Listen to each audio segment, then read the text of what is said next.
Paalala, ang kabanatang ito ay naglalaman ng mga patunay ng pananampalatayang Crusaders of the Divine Church of Christ sa katotohanan. Sa ating paglutas sa mga misteryo sa likod ng salaysay na ito, ihanda niyo ang inyong mga sarili, buksan ang inyong isipan sa rasyonal na diskurso. Hayaan niyong ilakbay namin kayo sa mga hawak na patotoo.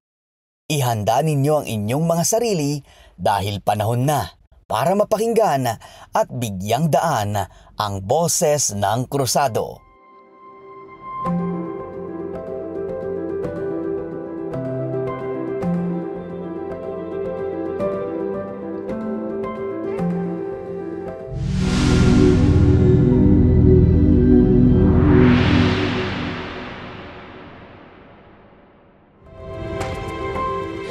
Lubos ang kaluguran ng aking puso na makasama sa isang mahalagang pagtalakay na sumasalamin sa posisyon ng mga krusado sa malawak na Kristiyanong mundo. Samahan niyo po ang inyong lingkod, Ian Daniel Ivan Domingo mula sa CMRC La Union Benguet Archdiocese sa isa na namang talakayang hitik sa kaalaman at pagkilala sa mga krusado. Ito ang CDCCPI Podcast, Timek ti Krusado. Minsan, mapapareply na lang ako ng, tara, kwentuhan kita ng doktrina namin at kung ano ang mahalagang parte ng Panginoong Hesukristo sa aming mga krusado sa mga post na nababasa ko sa social media. Buti na lang, andito na itong platform na ito at maswerte ako na napili na i-host itong podcast na ito kasi napaka-relevant nito sa aking karanasan. Kaya excited na po ako Kaya naman, akin nang iniimbitahan ang ating kagalang-galang na panauhin ngayong araw, isa sa mga kapita-pitagang arsobispo sa pananampalatayang krusado, ang respetado, ang kagalang-galang na arsobispo ng La Union Benguet Archdiocese, Monsignor Regidor G. Manzano. Welcome po, Apo. Maraming salamat, Sir Ivan, sa pag-anyaya sa akin bilang maging panauhin ng episode na ito. Ako man ay excited din na magpaliwanag at talakayin ang paksang ito na sadyang napapanahon ngayon, 10 ng aking mga kapwa arsobispo. Hayaan mong ipaliwanag ko ang posisyon ng pananampalatayang Crusaders of the Divine Church of Christ sa paksang ito. So yun, ako man po Apo ay excited na po ako Apo. At unang-una po, maaari niyo po ba kaming bigyan ng maikling background, Apo, kung ano po ang Semana Santa at kung ano po ang kahalagahan nito sa ating mga krusado? Ang mahal na araw ng Panginoong Hesukristo ay ang paggunita sa mga nagawa ng Panginoong Hesus. At ganoon na rin ang pagpapakita ng wagas na pagmamahal sa Kanya bilang Panginoong Diyos na pumarito sa sanlibutan at nangaral. Nagligtas sa atin mula sa kasalanan. Inaalala natin tuwing panahon ng mahal na araw ang paghihirap ng Panginoong Hesukristo upang tubusin ang kasalanan ng sanlibutan. Ang ginawang sakripisyo ng Panginoong Hesus ay isang pagpapakita ng wagas na pagmamahal at pagpapahalaga sa ginawa ng Diyos sa mundo. Hindi na rin kaiba sa atin ang mapagsabihang Antikristo. Ngunit malamang ang mga nagsasabi nito ay iyong mga hindi nakakaalam sa kahulugan ng salitang iyon. Dahil bukod sa ang Antikristo, ang nangangahulugang hindi naniniwala sa Panginoong Hesukristo. Hindi baga Antikristo rin ang nagsasabing sila ay naniniwala sa Panginoong Hesus? Ngunit hindi man lamang maalalang gunitain ang kanyang mga sakripisyo at hindi siya kinikilala bilang kinatawan ng Diyos na nagbuwis ng buhay para sa ating lahat.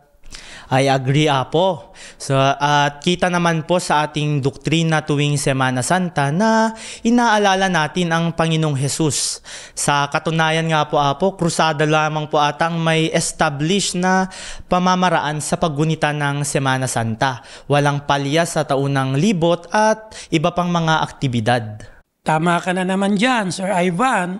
Kaya kung may magsasabi na paulit-ulit na Antikristo tayo, Isang mapag-engganyong ngiti ang isagot ninyo. Ipaalam na lang ang doktrina natin.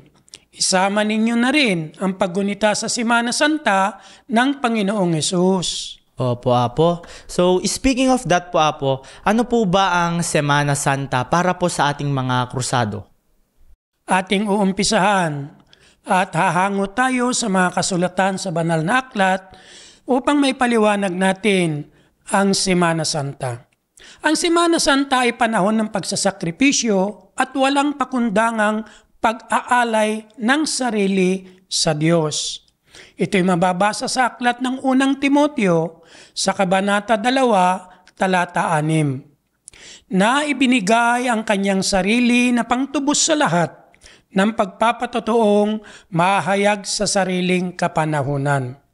Dito naman sa libro ng Tito, sa Kabanata 2, talata 14, na siyang nagbigay ng kanyang sarili dahil sa atin, upang tayo'y matubos niya sa lahat ng kasamaan at malinis niya sa kanyang sarili ang bayang masikap sa mabubuting gawa, upang maging kanyang sariling pag-aari. Tulad ng Panginoong Hesus, ibinigay niya ang kanyang sarili upang tubusin tayong lahat sa ating mga kasalanan. Isang tunay, wagas at walang katulad na sakripisyo ang ginawa ng Diyos para sa ating lahat. Upang matumbasan natin ang sakripisyo ng Panginoong Hesus, marapat lamang na huwag tayong magdalawang isip sa pagsasakripisyo sa Kanya. Dahil maging siya ay Diyos, isinakripisyo niya ang Kanyang sarili para sa ikabubuti ng lahat. Kaya't ang Semana Santa ay ang panahon ng pag-aayuno. Ito ay yung hindi pagkain, pagkukulasyon at pagpapahid ng langis sa ulo bilang pakikibahagi sa paghihirap at sakripisyo ng Panginoong Hesus na siya namang itinuro ng ating dakilang Panginoon, Ama Monsignor Dr. Rufino S. Magliba. Tayo ay naniniwala bilang ganti sa mga nagkukulasyon o nag-aayuno ay ang pagbibigay niya ng mga kakayahan at kapangyarihan upang manggamot ng mga sakit at karamdaman, lalong-lalo na sa mga nangangailangan. Panahon ng taimtim na pagdarasal. Ang pagdarasal ng taimtim ay napakahalaga tuwing araw ng Semana Santa. Dahil dito natin ipinapakita ang tunay na pananampalataya at wagas na pag-aalay natin ng ating sarili sa Diyos tuwing Semana Santa o mahal na araw. Ang taimtim na pagdadasal ay lubos na mahalaga. Tulad din ng Panginoong Hesus, ginawa niya ang taimtim na pagdadasal nang halos pagpawisan siya ng dugo. Walang humpay na pagdarasal ang kanyang ginawa sa Getsemane. Kaya ang taimtim na pagdadasal ay mahalagang bahagi ng pagpapakita natin ng wagas na pagmamahal at pagpapahalaga sa Diyos. Ito ay panahon ng pagsisisi sa mga nagawang kasalanan. Ang pagsisisi ay ang mga masidhing damdamin o konsensya ng isang tao sa mga nagawang pagkakamali na hindi matanggap ng sarili kung bakit nakakagawa ng isang kasalanan na hindi kinaluluguran ng Diyos. Ang panahon ng pagsisisi ay isa sa kahalagahan ng mahal na araw. Pagsisisi sa mga nagawang kasalanan sa ibang tao at higit sa lahat, ang pagsisisi natin sa mga kasalanan natin sa Panginoon.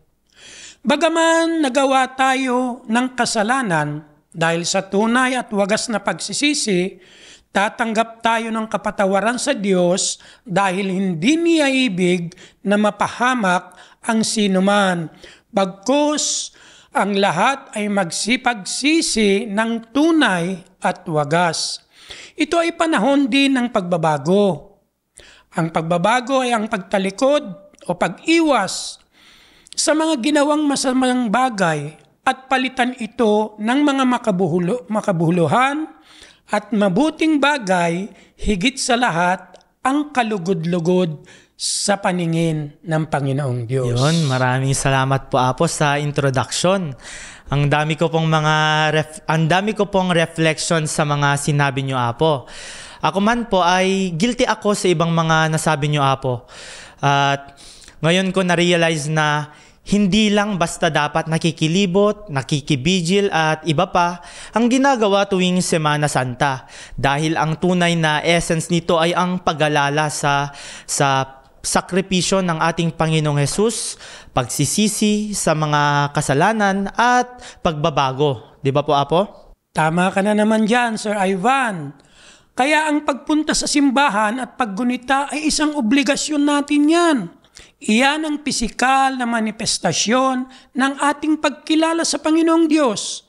Pero sa loob ng puso natin, walang nakakakita niyan. At dahil hindi nakikita, hindi ibig sabihin ay okay lang na walang laman yan. Kung makikipaggunita ka, isama mo ang iyong puso, ang isip sa paggunita sa Panginoong Hesus at sa paggunita ng mahal na araw. Alalahanin mo rin na kalooban ng iyong puso. Magpatawad ka sa mga nagkakasala sa iyo. Matuto ka ring humingi ng tawad. Matuto kang magsakripisyo ng bukal sa loob at matuto kang magbago. Ayun, so grabe po Apo yung umpisa natin. Paumpisa pa lang po tayo pero ang dami ko ng realizations Apo. And I think by this time Apo ay naiintindihan na po ng ating mga manonood ang essence ng Holy Week. At nare-realize na rin siguro ng mga nagsasabing Antikristo raw po tayong mga kumikilala, mga gumugunita, mga nagmamahal sa ating Panginoong Hesus. So, at ayun po, dumako naman po tayo Apo sa talakayan na tinatawag nating Holy Week. Dahil sa school po Apo at pati na rin po sa trabaho, Thursday to Sunday lamang po ang holiday. Ngayon, nung bata po ako Apo at maging yung mga bata po siguro sa ating henerasyon ngayon ay napapatanong, bakit kaya Wednesday to Sunday lamang po ang holiday? Yun po Apo. Alam mo, napakagandang katanungan yan, Sir Ivan. Tayong mga krusado, pag sinabing Holy Week, yung buong isang linggo, pag-aayuno at paggunita ang ginagawa natin. Isa-isahin natin ang mga kaganapan sa Biblia patungkol sa tinatawag na Holy Week. Unahin natin ang Miyerkules Krus. Huwag ka munang magtaka kung bakit Miyerkules ang nauna dahil mahalaga itong Miyerkules Krus. Ang Miyerkules Krus ay ginagawa ng ating pananampalataya sa tuwing Miyerkules. Nagaganap ito sa iba't ibang araw bawat taon dahil ibinabatay natin ito sa petsa ng linggo ng pagkabuhay o ang tinatawag na Domingo de Gloria. Kaya sa tuwing sasapit ito, ang lahat ng mga nananampalatayang krusado ay namamarkahan ng krus sa kanilang noo na simbolo ng kaligtasan. Simbolo rin ito ng anak ng Diyos at simbolo rin ito ng Diyos Espiritu Santo. Hindi marka na nagmula sa abo, na ibig sabihin ay nagmula tayo sa alikabok, ay babalik din tayo sa alikabok, na gaya ng itinuro ng ibang pananampalataya. Ang paglalagay ng markang krus sa noo ng bawat krusado ay napakahalaga. Ito ay ang panimulang gawain na dapat gawin para makibahagi sa hirap ng Panginoong Jesucristo. Ang krus na minamarka sa ating mga noo ay hindi lamang simbolo ng Panginoong Hesus, kundi krus na simbolo ng Diyos, Espiritu Santo na nasa sa atin ngayon. Ito ay simbolo rin ng kaligtasan ng mga krusado, kaya tunay na napakahalaga ang pagmamarka ng krus sa noo ng mga piniling anak ng Diyos. Maliwanag ang sinasabi ng banal na aklat tungkol sa krus. Sa unang libro ng mga taga-Korinto, ganito ang mababasa sa Kabanata 1, talata 18. Sapagkat ang salita ng krus ay kamangmangan sa kanila na nangapapahamak, ngunit ito'y kapangyarihan ng Diyos sa atin na nangaliligtas. Kaya namamarkahan ng noon ng bawat isa ng krus sa atin na nakakaalam ng katotohanan at kapangyarihan ng Diyos. Hindi gaya ng krus na iisa ang pahalang, kundi dalawang pahalang. Bakit? Dahil yan ang itinuro at inihayag ng Diyos sa atin, Espiritu Santo, Apo Monsignor Dr. Rufino S. Magliba, na sandigan at sandalan ng mga tunay na sumasampalataya. Sapagkat ang unang pahalang ng krus ay tanda ng pagliligtas ng Panginoong Jesucristo bilang unang sugo ng Diyos dito sa sanlibutan, upang iligtas tayo sa mga nagawa nating mga kasalanan. Ang ikalawa ay siya namang tanda ng pagparito ng ikalawang sugo bilang mang-aaliw na hiningi mismo ng Panginoong Hesus upang sa gayon hindi lamang tulad ng Panginoong Hesus na umaako sa kasalanan ng sanlibutan, kundi kaligtasan sa mga piniling anak sa sakunang darating dito sa mundo. Kaya ang krus ay minamarka sa noon ng mga krusado ay hindi lamang pangkaraniwang marka, kundi marka ng kaligtasan, hindi lamang sa kasalanan, kundi kaligtasan, hindi lamang sa kasalanan ng mga tao, na higit sa lahat sa mga sakunang darating na hindi pa nangyayari buhat ng pasimula. Ayun, maliwanag po ang pagpapaliwanag ni Apo Manzano patungkol po sa Miyerkules Krus. Kaya po ngayong taon, Apo, ay ika-14 po ng Pebrero yung ating Miyerkules Krus. Kasi nung nakaraang taon po, Apo, ay iba po yung petsa. Di ba po, Apo? Oo, kasi natapat ngayon na yung Miyerkules na yon ay kaarawad pa ng araw ng mga puso. Kasi naganap nga na ang mahal na araw ngayon ay maagang naganap sa buwan ng Marso. Kaya karagdagan dyan, may misa tayo tuwing Miyerkules Krus. Yan, I got it, Apo. So, dumako naman po tayo, Apo, sa susunod, Apo.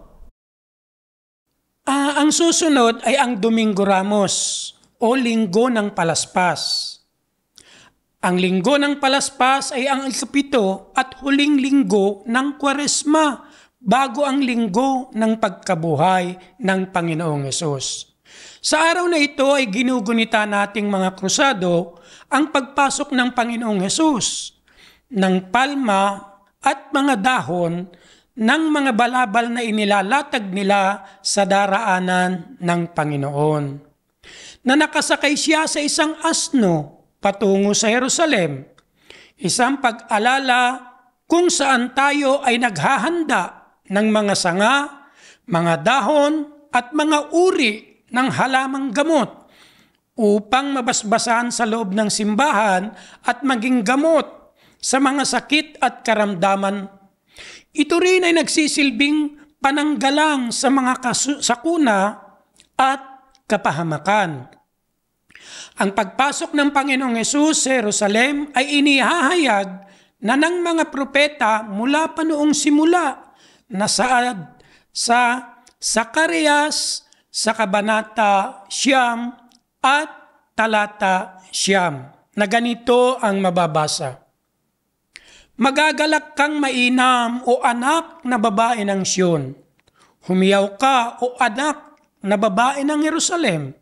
Naririto ang iyong hari ay naparito sa iyo. Siya'y ganap at may pagliligtas, mapagmababa at nakasakay sa isang asno, sa isang batang asno na anak ng asnong babae. Ang pagdating ng hari na nakasakay sa isang batang asno ay nagkakaroon ng katuparan na mababasa din natin sa Mateo, Kabanata 21, talata 7-9 na ganito ang ating mababasa. At kanilang dinala ang babaeng asno at ang batang asno ay inilagay nila sa ibabaw ng mga ito ang kanilang mga damit at dito'y sumakay at inilatag sa daan ang kalakhang bahagi ng karamihan ang kanilang mga damit at ang mga iba'y nagsiputol ng mga sanga ng mga punong kahoy at inilatag sa daan. Ang mga karamihang nasa unahan niya at mga nagsisunod ay nagsisigawan na nagsisipagsabi, Hosana sa anak ni David. Mapalad ang pumarito sa pangalan ng Panginoon, Hosana sa kaitaasan. Tinawag ding itong linggo ng palaspas dahil sa mga sanga at dahon ng palma na inilatag ng mga tao sa dadaanan ng Panginoong Hesus habang siya ay nakasakay sa isang asno pagpasok sa Jerusalem na nagsisigawan na may pagpupuri, pagluluwalhati sa hari ng Panginoon.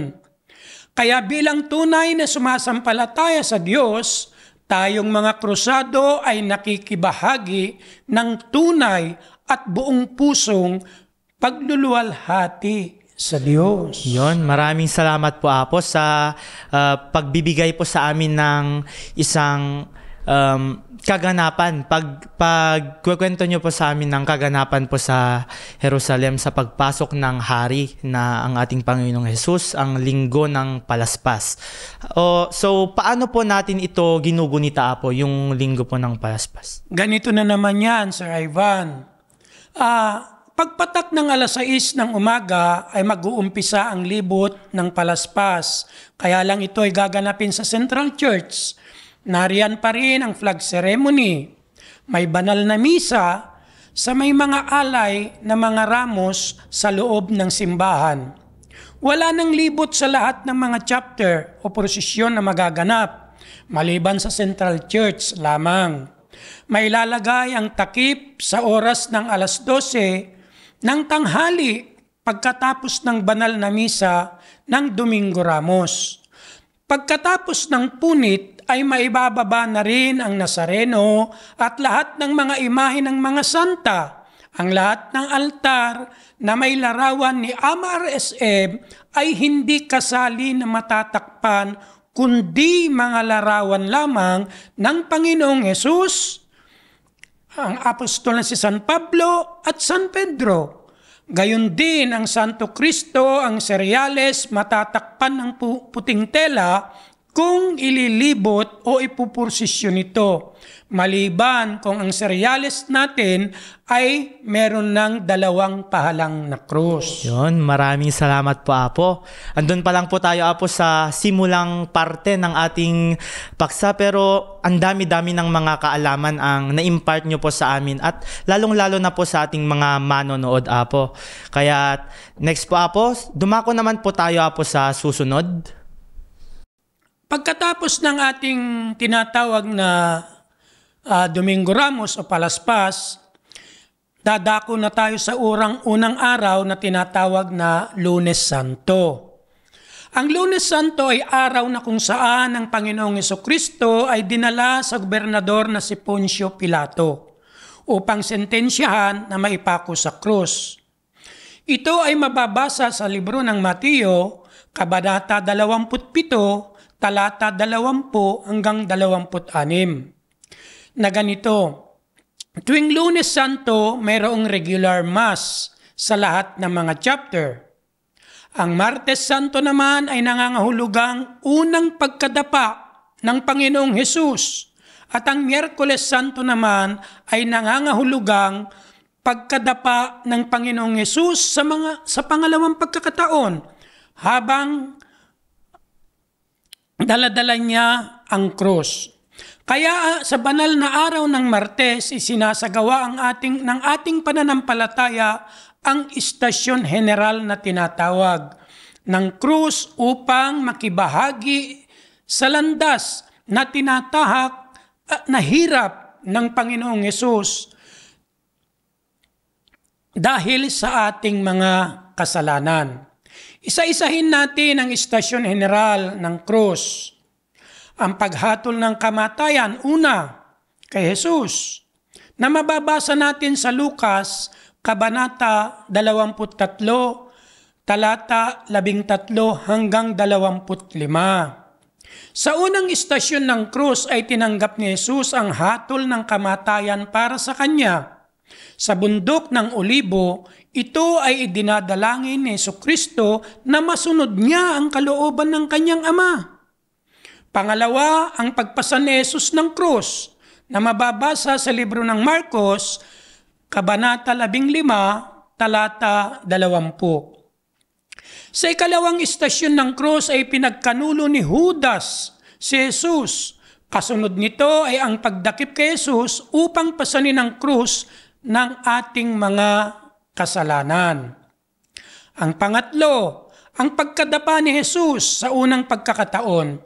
Sa kauna-unahang pagkakataon ay naganap ang pagkadapa ni Jesus dahil sa bigat ng krus na kanyang pinapasan. Ang mga tao at sundalo sa kanyang paligid ay patuloy na nagpula sa kanya. Pang-apat, ang pagkakita ni Jesus sa kanyang inang si Maria. Wala nang sasakit pa sa nararamdaman ng isang ina na makita ang kanyang anak sa isang sitwasyon na hindi katanggap-tanggap. Ito mismo ang nararamdaman ni Maria nang makasalubong niya si Jesus, napasan-pasan niya ang krus. Hindi rin natin matatawaran ang damdamin ng Panginoong Yesus dahil sa nakita niya ang kanyang ina na nandoon, nagdurusa dahil sa kanyang sinapit. Panglima, ang pagpasan ni Simeon Serenyo sa krus ni Jesus. Ito ay mababasa naman natin sa libro ng Lucas, Kabanata 23, talata 26, na inuutusan si Simon Sirenyo na tulungan si Jesus sa pagpasan ng mabigat na krus. At ang pang-anim ay ang pagpunas ni Veronica sa dugo sa mukha ng Panginoong Jesus. Alam mo ba, Sir Ivan, na pinunasan ni Veronica ang mukha ni Jesus na puno ng dugo at sa tela na kanyang pinunas ay bumakas doon ang mukha ng Panginoong Jesus na hapis na mukha ng Panginoon. Ang pangpito, ang pagkadapa ni Jesus sa ikalawang pagkakataon. Sa pangalawang pagkakataon ay nalugmok si Jesus dahil sa bigat na kanyang pinapasan na krus. Pangwalo, ang pagkasalubong ni Jesus sa mga babaeng taga-Jerusalem na ito'y mababasa rin sa libro ng Lucas, Kabanata 23, talata 27 hanggang 31. Na kinausap ni Jesus ang mga babaeng taga-Jerusalem. Sila ay nananaghoy para sa kanya, labis ang kanilang pamimighati sa nakita nila na kinasapitan ng Panginoong Jesus. Ang pangsyam ay ang pagkadapa ni Jesus sa ikatlong pagkakataon na naman. Na sa pagkakataong ito ay nadapa muli si Jesus sa ikatlong pagkakataon dahil sa hirap, sa bigat na kanyang dinadanas sa pagbubuhat ng krus. Ikasampu, ang paghubad sa damit ni Jesus ng mga sundalong Romano. Biruin mo, Sir Ivan, winarak nila. Itong mga sundalong Romano ang kasuutan ng Panginoong Jesus bilang paghanda sa pagpapako sa Kanya. Ang ika-11, ang pagpapako na kay Jesus sa krus. Ito'y mababasa rin sa libro rin ng Lucas sa Kabanata 23, talata 33 hanggang 47. Ito na ang pagkakataon na mula sa pagbuhat sa krus ay nakatakda ng ipako si Jesus dito. Sa pagpapako sa kanya sa krus ay ramdam na ni Jesus ang bigat ng krus na kanyang dinadala dahil sa ating mga kasalanan. Ang pang-12, ito na yung pagkamatay ni Jesus sa krus na mababasa rin muli sa libro ng Lucas sa Kabanata 22, talata 44 hanggang sa 46. Sa pagkamatay ng Panginoong Hesus sa krus ay hinihingi niya ng tawad sa kanyang Ama ang mga nagkasala at sinabing hindi nila alam ang kanilang ginagawa. At ganun din na inihabilin din niya ang kanyang banal na espiritu sa kanyang dakilang Ama. At sa 13, yun na yung pag-aalis sa katawan ni Jesus sa krus. Dito ay ibinabana ang kanyang katawan sa krus at inalis mula rito ang sugatan at nakakaawang katawan ng Panginoong Hesus. Ang pang-14, ito na yung paglilibing sa katawan ni Hesus na mababasa natin sa libro din ng Lucas, Kabanata 23, talata 44 hanggang 46. Nasa kanyang libingang bato ay doon na inilagak ang walang buhay na katawan ng Panginoong Hesus, kung saan din nasaksihan ang muli niyang pagkabuhay. Pagkatapos niyan, ay dadako na tayo at magkakaroon tayo ng tinatawag na regular mass sa lahat ng mga chapter tuwing Martes Santo. Ngunit wala ng istasyon general sa mga chapter maliban na lang dito sa central office pagpatak ng alas 4 ng hapon. Gayon din na meron ding regular mass sa lahat ng mga chapter tuwing Miyerkules Santo. Wala ng kampana at kampanilya mula alas 12 ng tanghali. Ito ay iyong kawayan o tinatawag na lamang na pakupak na gagamitin sa pagbibigay hudyat sa 12 ng tanghali. At ganun din ang mga katumbas na paggamit ng kampanilya at kampana sa susunod pang mga araw na darating. Yun, maraming salamat po Apo sa pagbibigay sa amin ng kaalaman patungkol po sa ating unang paksa. At doon naman po tayo Apo sa Huwebes Santo na tinatawag po natin Apo. Ano po yung mga mahahalagang mga kaganapan ang nangyayari po at ginaganap po natin sa araw na yun Apo? Muli Sir Ivan, ito na tayo. Papasok na tayo sa isa sa pinakamahalagang araw na masasabi nating dapat na lahat tayong mga miyembro ay pumunta sa bawat chapter na pagdarausan ng mahal na araw, lalong-lalo na sa banal na araw na ito ng Huwebes Santo.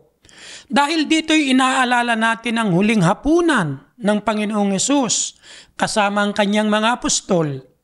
Isinagasagawa ng ating pananampalataya ang paghuhugas sa mga paa ng mga kalalakihan bilang pagsunod sa ipinakitang halimbawa ng Panginoong Hesus na dapat tayong mag-ibigan at maglingkod sa isa't isa sa diwa ng pag-ibig at pagkapakumbabaan. Ito ay mababasa sa libro ng Juan, Kabanata 13, talata 3 hanggang 15. Sa araw na yon ng Huwebes ay magsasagawa ng paghuhugas ng mga paa tuwing araw ng Huwebes Santo bilang pagpapahalaga sa paghuhugas ng Panginoong Jesucristo sa mga paa ng kanyang mga apostol. Isang mabuting bagay ang aalalahanin ang kapakumbabaan ng Panginoong Hesus. Ang paghuhugas ng paa sa bawat isa sa isang halimbawa na pagiging mapagpakumbaba ng Panginoong Hesus. Bagamat matatawag na Diyos, ay hinugasan niya ang paa ng kanyang mga apostol. Tanda ng kapakumbabaan at isang mabisang pag-alala o paalala sa atin na kung paano tayo ay namumuhay bilang mga anak na pinili ng Diyos. At ito'y mababasa sa libro ng mga taga-Filipos, Kabanata 2, talata 1-8. Ano ba ang relevance nito sa buhay natin? Isang magandang tanong na nagkakaroon ng koneksyon sa buhay ng bawat isang tao na may pananampalataya sa Panginoong Hesus. Dito'y isinasaad sa banal na kasulatan na dapat mamuhay ang tao ng may kapakumbabaan tulad ng ipinakita ng Panginoong Hesukristo. Kaya marapat na sa tuwing araw ng Huwebes Santo, tayong mga anak na pinili ng Diyos, kaakibat ng pag-alala sa ginawang kapakumbabaan ng Panginoong Hesus, dapat na mamuhay tayo ayon sa ipinapakita sa atin ng Diyos ng may iisang pag-ibig, damdamin na walang anumang pagkakampi-kampi, kundi may iisang pag-iisip. Higit sa lahat ay ang pagpapakumbaba sa bawat isa sa atin. Kaya tuwing Huwebes Santo ay magaganap na rin na mangyayari ng wala ng flag ceremony. Sa lahat ng mahuhugasan ng mga paa ay mga lalaki lamang, edad 12 pataas. Ipinagbabawal rin ang pagkain ng anumang uri ng karne hanggang sa gabi ng Sabado. Sa ganon, ito ay ating magawa at matupad ang pagtinatawag na isang parte ng pag-aayuno.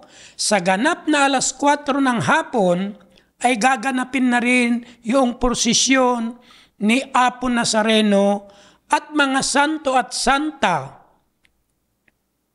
na sila ang ating ilalabas sa ating simbahan upang maganap ang prosesyon.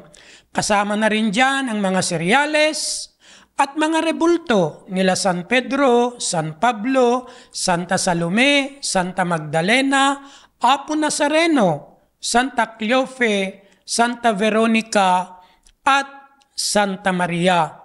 Sa ganyang pagkakasunod-sunod ng ating mga rebulto na ilalabas natin sa Huwebes Santo. Yon, maraming salamat po Apo sa mas detalyadong kaalaman na ibinahagi niyo po sa amin patungkol po sa Huwebes Santo. At dito na nga po natin nililibot ang komunidad at nakikita nila ang ating pag-aayuno. At dahil dito po Apo, di ba po, marami na rin po ang sumasama sa atin, which is a good thing po Apo para po sa ating para po sa mga tao na nakikita nila ang kagandahan na nakikiisa tayo dun sa landas ng ating Panginoong Hesus sa patungo sa Kalbaryo at ang pagtubos niya sa ating mga kasalanan. At Apo, moving on po, dumako naman po tayo sa Biyernes Santo, Apo. Ganito naman ang kaganapan sa araw ng Biyernes Santo, Sir Ivan.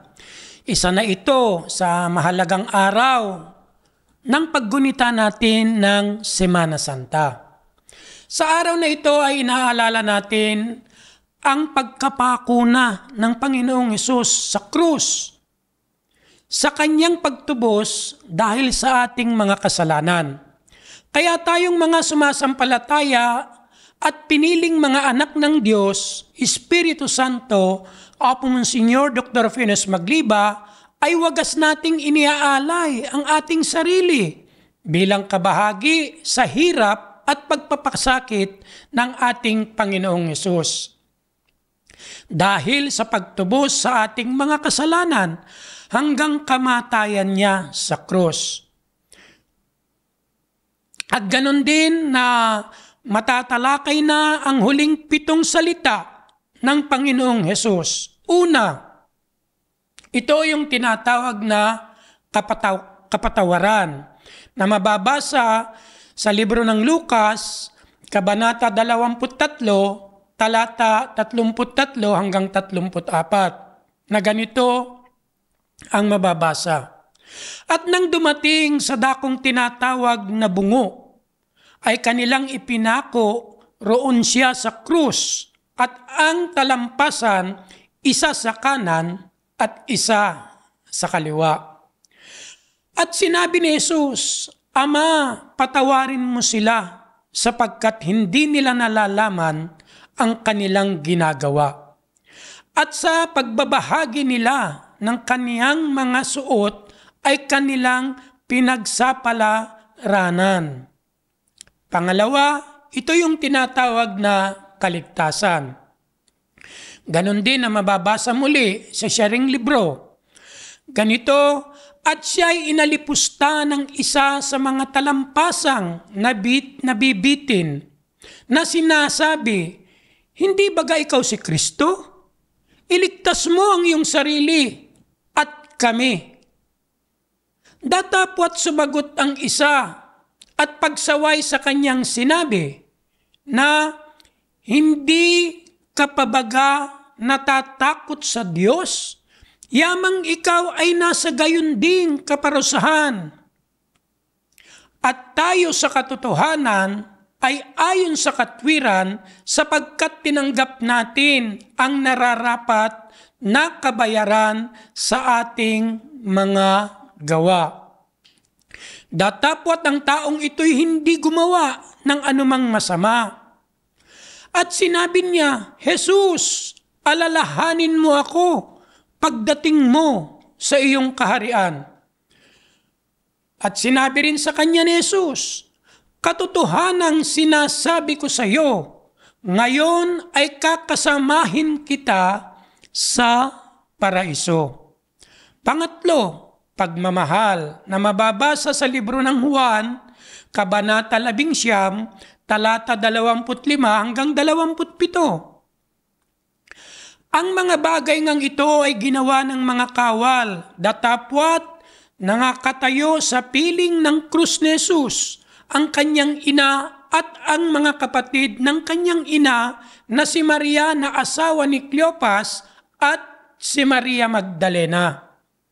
Pagkakita nga ni Jesus sa kanyang ina at sa nakatayong alagad ng kanyang iniibig, ay sinabi niya sa kanyang ina, babae, narito ang iyong anak. Nang magkagayoy sinabi niya sa alagad, narito ang iyong ina. At buhat ng oras na yaon ay tinanggap ng alagad sa kanyang sariling tahanan. Pang-apat, ito ang tinatawag na dalamhati na mababasa sa Mateo, Kabanata 27, talata 45 hanggang 46. Na ganito ang mababasa. Mula nga ng oras na ika-6 ay nagdilim sa ibabaw ng buong sangkalupaan hanggang sa oras na ika-9. At nang malapit na ang oras na ika-9 ay sumigaw si Jesus at malakas na tinig na sinasabi, Eli, Eli, lama sabachthani. Sa makatuwid bagay, Diyos ko, bakit mo ako pinabayaan? Panglima, ito ang tinatawag na pagdurusa na mababasa sa Juan, Kabanata 11, talata 28 hanggang 25. Na ganito ang mababasa. Pagkatapos nito, pagkaalam ni Jesus na ang lahat ng mga bagay ay naganap na nga, upang matupad ang kasulatan ay sinabi, nauuhaw ako.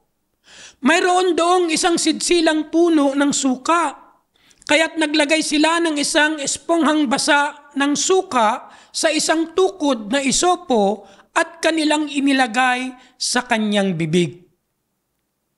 Pang-anim, ito ang pagbabayad ng kasalanan na mababasa sa libro ng Juan, Kabanata 11, talata 30.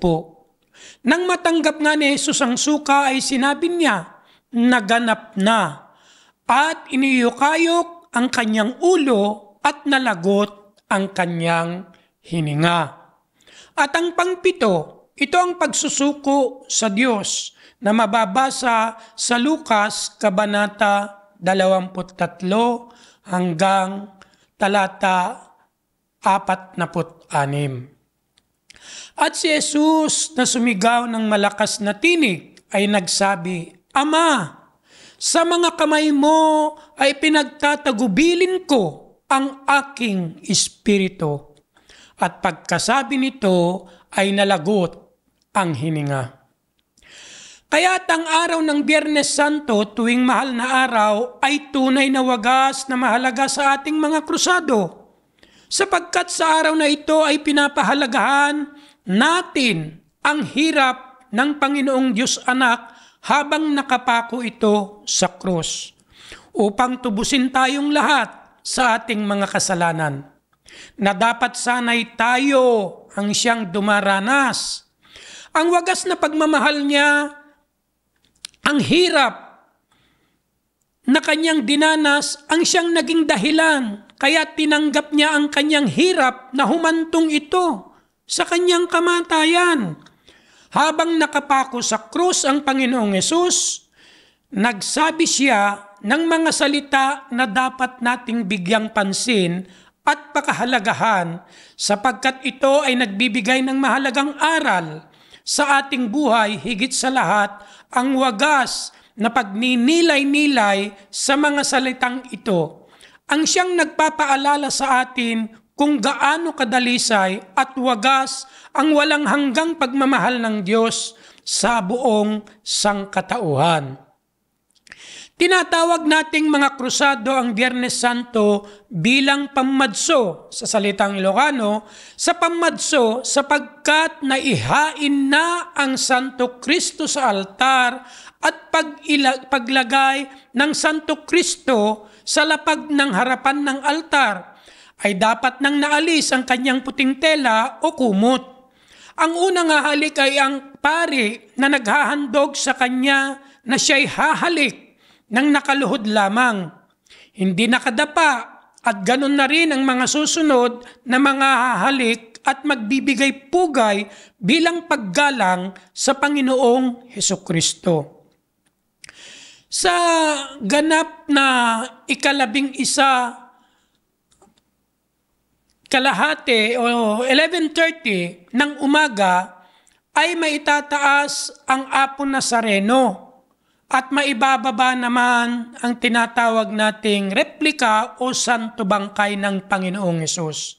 Dito'y magkakaroon ng responso o ritual na gagawin bago ibaba ang santo bangkay, at pag nasa harap na ng altar ay re-responsohan muli.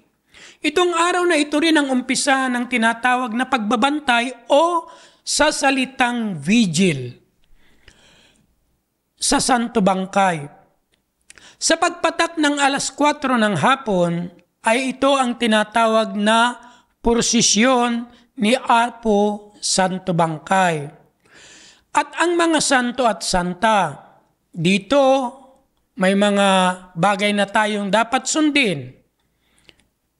Halimbawa, ipinagbabawal na ang pagsuot ng mga alahas, sapatos o tsinelas. Ganon rin ang mga salamin sa mga mata o sunglass o anumang palamuti na nagpapakita ng anumang mga dekorasyon sa ating katawan. At sa lahat ng makikidalo ng prosesyong ito ay dapat sila ay nakasuot ng pangputi na pangitaas. Gayon din sa lahat ng nakikilibot o makikiprosesyon ng mga lalaki ay nasa gawing kanan. At ang mga babae naman ay nasa gawing kaliwa. Pagkatapos ng prosesyon ay magaganap ang tinatawag na Salve Mass. At makatapos ang salve ay muling re-responsohan si Apo Santo Bangkay. Pagkatapos ng responso ay magaganap ang tinatawag na Bible lecture o 7 palabras, at ito'y tuloy-tuloy na pagkatapos ng 7 palabras na ipapaliwanag ng bawat pari ay tuloy-tuloy na ang kanilang pagbabantay o pagbibigil sa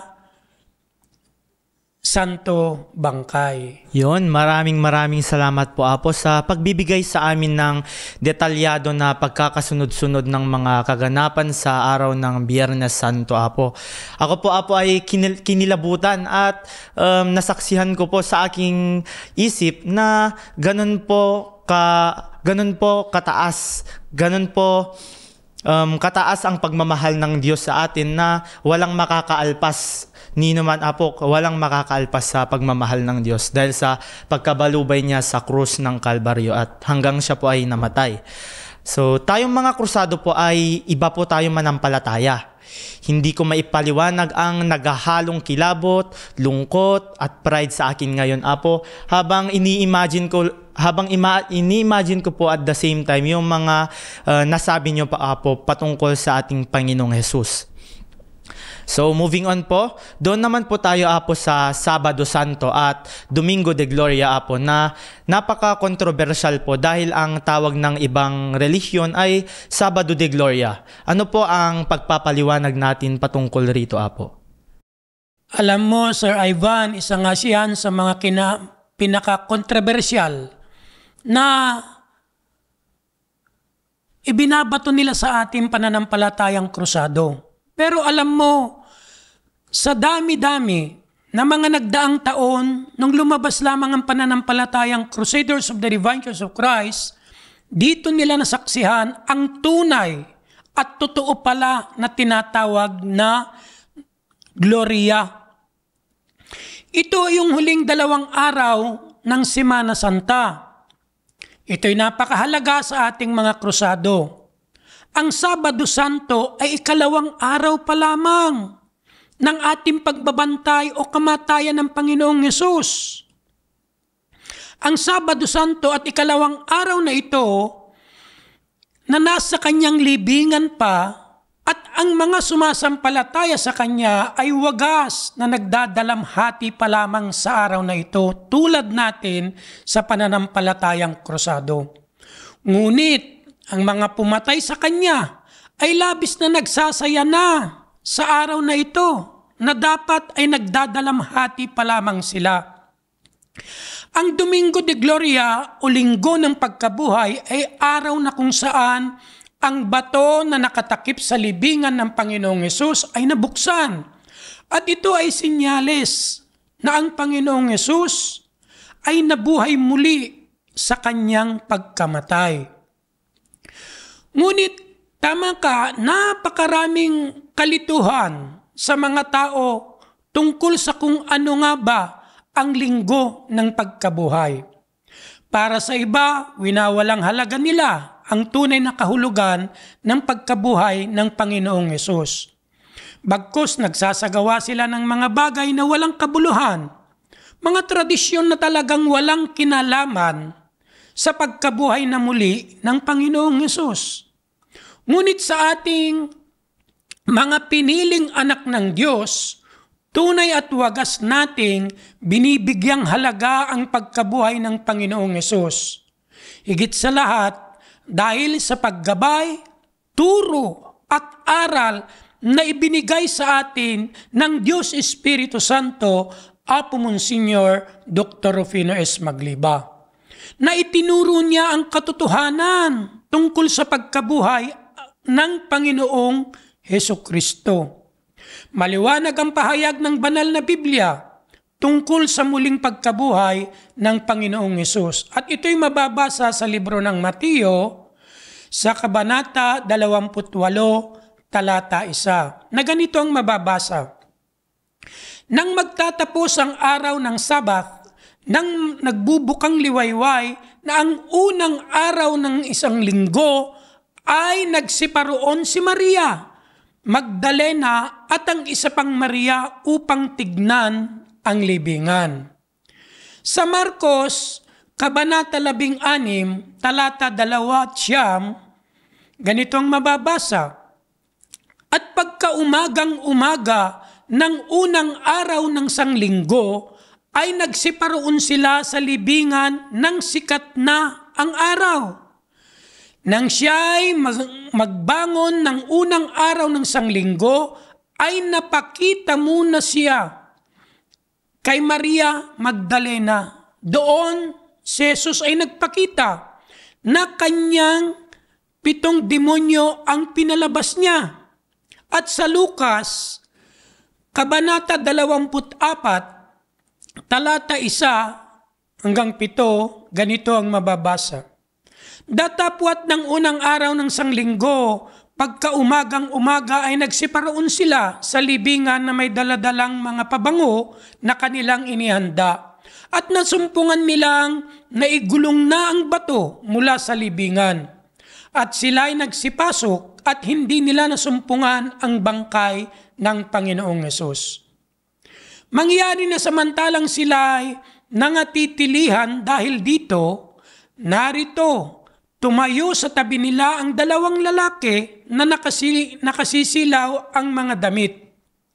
At nang sila'y nangakatatakot at nangakatungo ang kanilang mga mukha sa lupa, ay sinabi nila sa kanila, "Bakit hinahanap ninyo ang buhay sa gitna ng mga patay? Wala siya rito. Tatapwat nagbangon, alalahanin ninyo ang salita niya sa inyo nang siya ay nasa Galilea pa."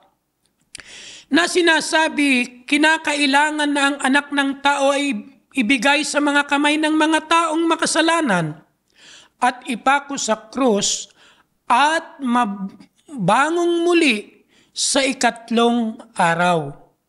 Tunay na isinasaad sa banal na Biblia na ang Panginoong Hesus ay nabuhay sa unang araw ng sanglinggo, na kung iintindihin natin sa loob ng isang linggo, ang unang araw sa isang linggo ay ang araw ng linggo, na tunay na nga na ang Panginoong Hesus ay nabuhay sa ikatlong araw, na kung saan ang kanyang mga alagad ay nakita nila ang bato sa kanyang libingan ay naigulong at hindi nila nasumpungan ang bangkay nito. Kaya totoo at hindi tumataliwas ang ating pananampalataya sa tamang katuruan tungkol sa muling pagkabuhay ng Panginoong Hesus. Higit pa dyan, Sir Ivan, dahil sa pamamatnubay at patotoo ng ating Panginoong Monsignor Dr. Finis Magliba, na nalaman natin sa Kanya ang buong katotohanan tungkol sa Panginoong Jesucristo, sa Kanyang pagkabuhay muli mula sa kamatayan, ay nagsilbing mahalagang araw sa atin na tunay na sumasampalataya sa Diyos. Tuwing Sabado Santo, magaganap ang banal na misa sa lahat ng chapter. Sa oras ng ebanghelyo o sermon ay reresponsuhan si Apo Santo Bangkay at wala nang magaganap na sermon. Tuloy ang vigil o pagbabantay sa Santo Bangkay. Pagpatak ng 11:30 o 11:30 ng gabi, ito na yung tinatawag na paghahatid o simbolo na paglilibing sa Santo Bangkay sa dating kanyang himlayan. Maaari ring matulog ang mga tao pagkatapos na mailibing ang replika ng ating Santo Bangkay na Panginoong Hesus. At lahat ng ilaw sa simbahan, Sir Ivan, ay pwede na rin nating patayin. At sa ganap na 4:30 ng umaga, naman ng Linggo de Gloria, ito na yung tinatawag na pagsigaw ng Gloria. Kasabay ng pag-alis ng takip ng altar at pagtunog na ng kampanilya at kampana o yung tinatawag na rupiki o mabilisang pagtunog ng kampana sa 30 segundo. Karagdagan dyan, meron tayong tinatawag na sabet-sabet o yung tinatawag na salubong. Ito'y ginaganap na lamang sa Central Church sa Lunes, Paskwa. Yun na po, maraming salamat po, Apo. Ngayon ko lamang po fully naintindihan na hindi lamang ang doktrina, kundi pati na rin ang pamamaraan ng pag-aayuno. Sigurado po ako na naespalto na rin po ng kaalaman ng ating mga manonood sa mga kaganapan sa Biblia na inyo pong ibinahagi sa amin. At maraming salamat po, Apo, sa maliwanag na pagtalakay sa paksang Semana Santa. Apo? Higit sa lahat, Sir Ivan, lubos din akong nagpapasalamat sa ginawa ninyong imbitasyon upang ipaliwanag, iparating sa kaalaman ng lahat ang tungkol sa ating pagseselebra, pagganap, pagdiriwang ng tinatawag natin na Semana Santa o Mahal na Araw, na siyang isang napakahalaga ng pagpapatunay natin sa ating Panginoong Hesus. Kaya masaya din akong maging bahagi at makapamahagi ng kaalaman sa araw na ito. Yun, Apo. Wala po talaga akong masabi. Busog na busog po ang aking kaisipan ng mga pagkaing espiritual, Apo. Gayon na rin po ang ating mga viewers na alam ko rin po ay nabusog rin po ang kanilang kaisipan sa mga kaalaman na kinuha po natin sa banal na kasulatan. Apo, sa panghuli po, mayroon pa po ba kayong gustong sabihin po na mensahe para po sa ating lahat? Ang masasabi ko lamang ay huwag tayong mahihiyang gawin ang ating mga ginagawa. Bagamat may mga tao na hindi nakakaintindi, tayo'y tinutuligsa, kinukutya kung minsan sa mga ginagawa natin. Pero bakit tayo mahihiya? Masama bang ang ginagawa natin bilang pagkilala sa Panginoong Hesus? Ito ba ay kasalanan? Sa palagay ko naman ay hindi, sapagkat napakaganda ng aral na iniwan sa atin ng ating mahal na Panginoong Espiritu Santo na kung paano natin tignan, paano natin paniwalaan at irespeto ang Panginoong Hesus. Kaya huwag tayong mahiyang gawin ang mga bagay na ito na ginagawa natin kung ang kapalit nito balang araw ay ang pagpapala ng ating mahal na Panginoong Diyos, Monsignor Dr. Rufino Magliba.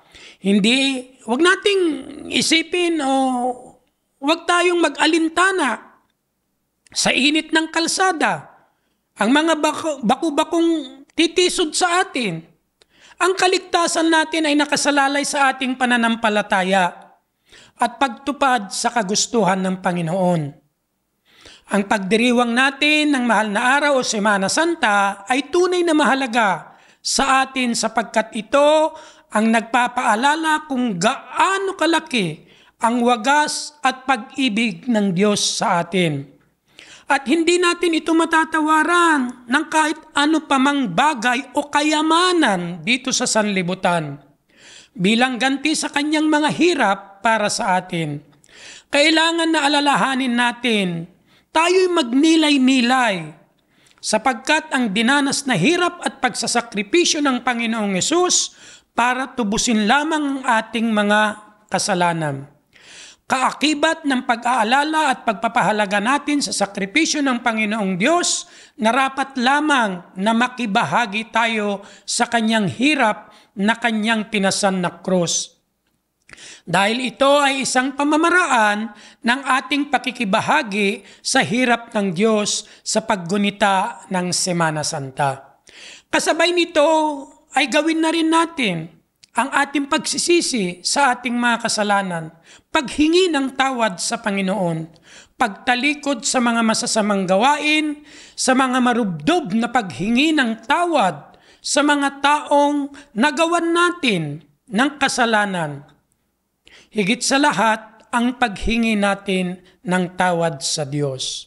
Ang paggunita natin sa Semana Santa ay pagsunod natin sa daan na tinahak ng Diyos hanggang kamatayan niya sa krus.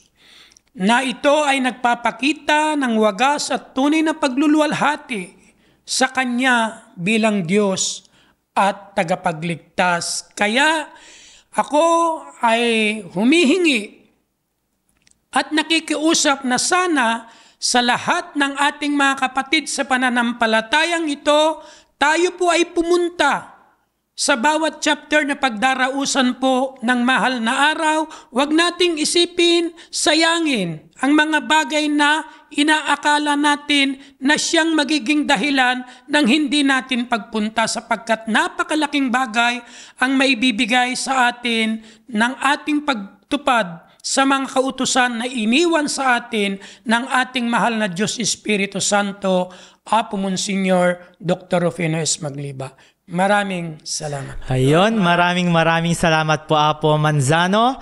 Again, ang Arsobispo po ng La Union Benguet Archdiocese sa isang impormatibo pong pagtalakay patungkol po sa paksang Semana Santa, Apo.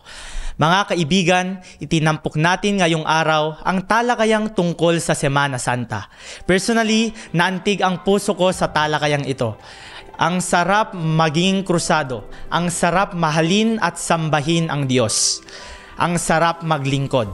At paulit-ulit kong isa sa puso ang paggunita sa Semana Santa bilang tanda ng aking katapatan at pananampalataya sa ating Panginoong Hesukristo. Maraming salamat at sinamahan niyo kami sa episode na ito. Inaanyayahan namin kayo na abangan ang mga susunod pang episodes na siguradong kapupulutan ng aral at katotohanan patungkol sa Crusaders of the Divine Church of Christ. Muli, ako si Ian Daniel Ivan Domingo ng CMRC La Union Benguet Archdiocese. Ito ang CDCCPI Podcast, Timek Ti Cruzado.